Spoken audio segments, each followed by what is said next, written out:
Okay guys, today we are going to start with some construction practice. You'll notice that I'm just in the notes packet.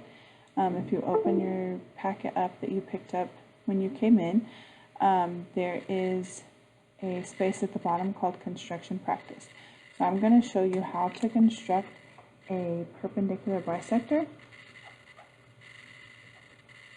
Perpendicular bisector. Okay, so we're going to look at a perpendicular bisector today. The first thing that I need you to do, I need you to draw yourself a line. Now, construction is all about precision, and measuring tools are not always precise, but a compass is precise, and using the techniques I'm going to show you is precise. So don't measure how long your line is here. Just draw yourself a line segment, put points at the top and at the bottom. Okay, then we're going to use the compass. This is our compass. It's called a compass. Okay, to draw some arcs on either side of this line. I'll just probably make the arcs go all the way through the line. It's really not that big of a deal. Okay, whenever it says to place the center of your compass, that means to put this point on top of whichever point it asks for. So I want you to start by putting the center point on top of the top point on your line segment. Okay, and then I am going to use, see how this one says 2 inches with a little R?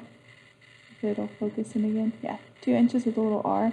And then it's pointing to the hole. That's what I'm going to use because I need to use the exact same hole the next time around. So I put my pin in, and then I draw myself an arc. Now, it doesn't need to go all the way around. It doesn't need to be a full circle. It just needs to go high enough up, but here in a second when I draw another one, it's going to cross. Okay? So now I'm going to put the center at the bottom. Sorry, I have to move my camera just a little bit. I'm going to put the center at the bottom point. And then we use that exact same point that I did before. Put my pin in it. Draw another arc.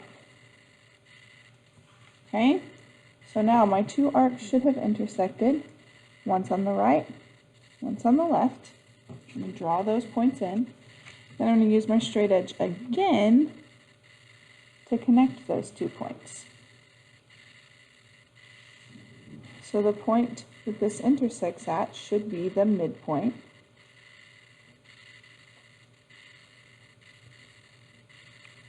And this line is my perpendicular bisector.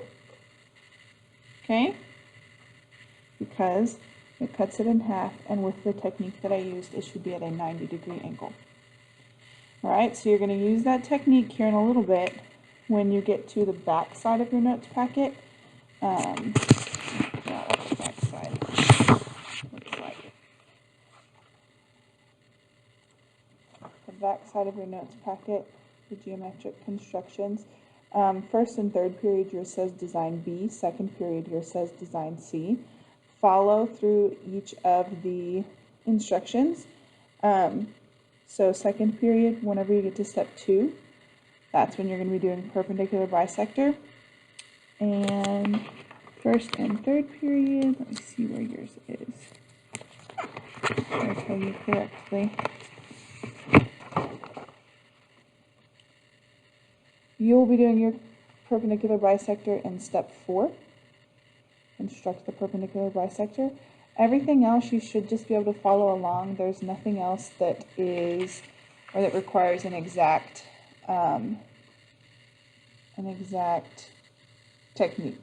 Okay, it's circles and connecting some points. So shouldn't be an issue. Let me know if you have, or let the sub know if you have any questions. But you should be able to figure all of this out on your own. And when you get to this point, if you need to watch the video again, do so. Make sure that you get it right. All right, good luck.